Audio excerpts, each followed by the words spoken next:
Throughout the years, most of us, education has been the core in order for us to live in a wealthy life. And not to be ignorant, it is the process in which we attain knowledge and wisdom. Education changes as time goes by and it advances well. In my TED Talk, I will show you what is the difference between the education of ITM today is far more better than yesterday. So what is the main difference of the old and new programming? Better is always debatable, but I think we're some ideas about what a programming language should be and that have faded. And in most cases, I think the languages that we have thrive are better. New programming languages try to apply the lessons learned from the past in determining the expectations of how the programming language will use and what has been effective and what has been problematic. As I was saying, education becomes more advanced as time passes by.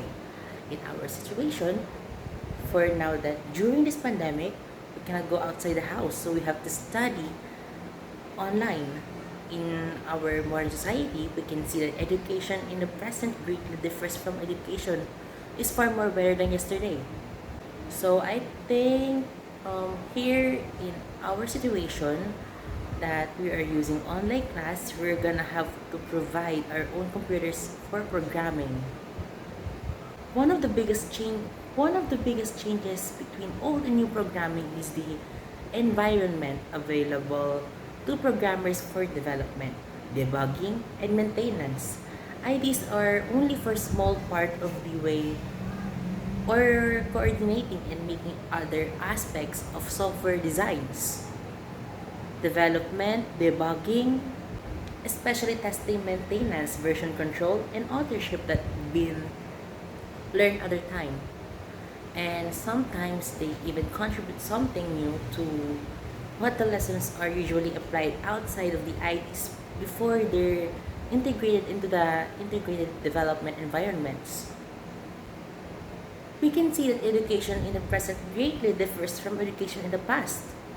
The college maths yesterday are just high school maths today. History increases as time passes by.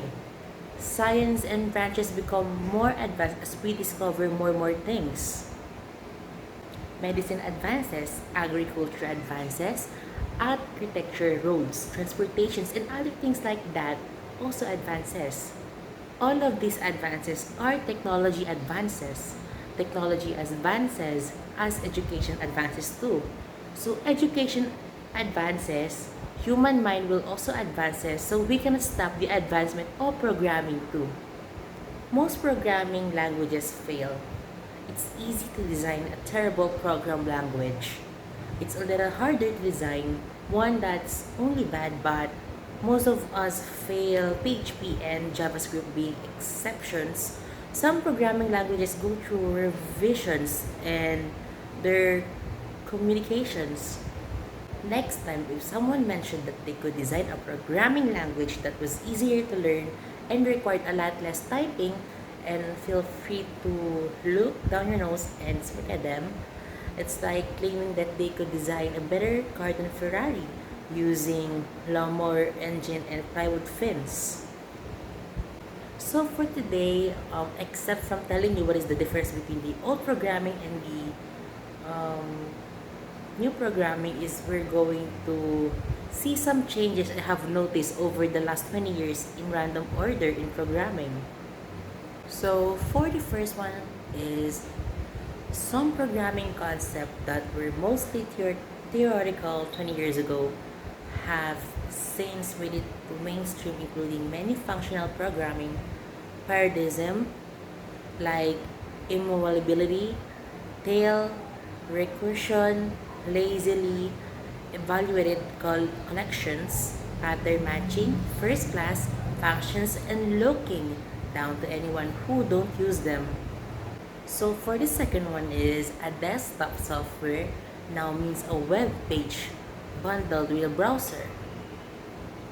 So for the third one is object-oriented programming has lost a lot of street cred although it's still probably the most popular programming model, new trait-based programming models are more pervasive in modern languages like Go, Rust, and Swift.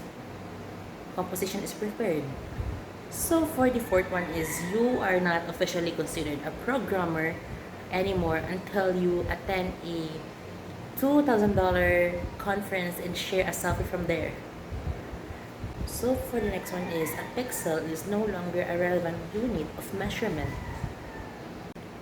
So for the fifth one, I guess, is the garbage collection has become the common way of safe programming, but newer safety models are also emerging like lifetime semantics or rust and snarky jokes in the code reviews. So for the next one is 3 billion devices run Java. That number hasn't changed in the last 10 years. So for the next one is a package management ecosystem is essential for programming languages now that people simply don't want to go through the hassle of finding download and installing libraries anymore. So for the next one is being a software development team now involves all team members performing a mysterious ritual of standing up together for 15 minutes in the morning and drawing occult symbols with post-its. So for the important one also is the language tooling is richer today. A programming language was usually a compiler and perhaps a debugger. Today, they usually come with the linter source code, formatter template, creators, self-update, ability and list of arguments that you can use in debate against the competing programming languages. So for the next one is even programming languages took a side on the debate on tabs versus spaces. So here's another one, which is the Adobe Flash, which was the only way to provide some smooth interaction on the web, no longer exists. Thankfully, now we have to develop on 3 different platforms with the entire different programming models in order to provide the same level of interaction. So here is also some rules here in the programming is that code must run behind at least 3 levels of virtualization. Now code that runs on bare metal is unnecessarily performant. So cross-platform development is now a standard because of the wide variety of architectures like mobile devices, cloud servers, embedded bloat systems. So let's go back again to the things that I've noticed in the past 20 years here in the programming. Running your code locally is something you already do. So for the next one also is the documentation is always online and it's called Google. No such thing as offline documentation anymore, even if there is nobody knows about it. So a tutorial isn't really helpful if it's not a video recording that takes orders of magnitude longer to understand than its text.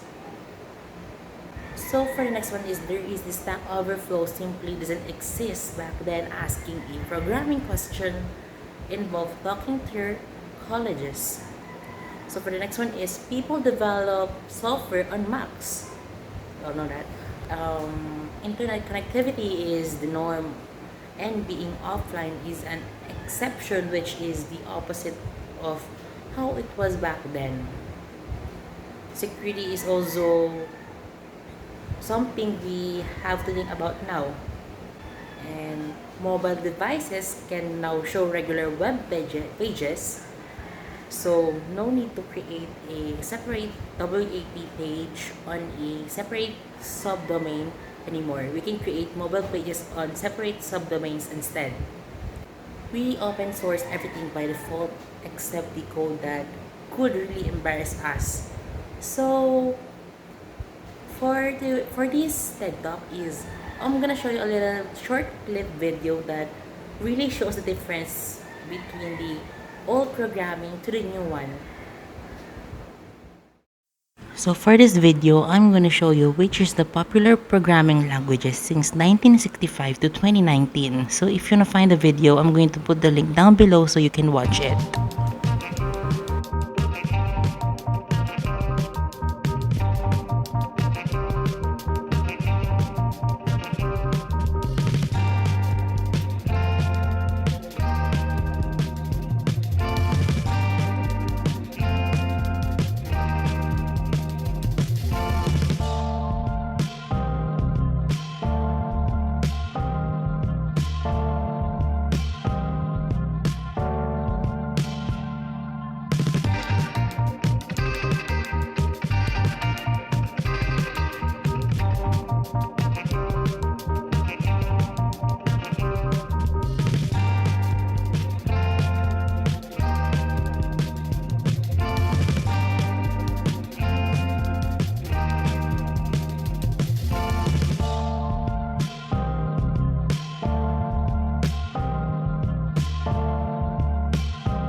So I hope you learned something from this TED Talk. So thank you so much for watching this video and see you guys next time.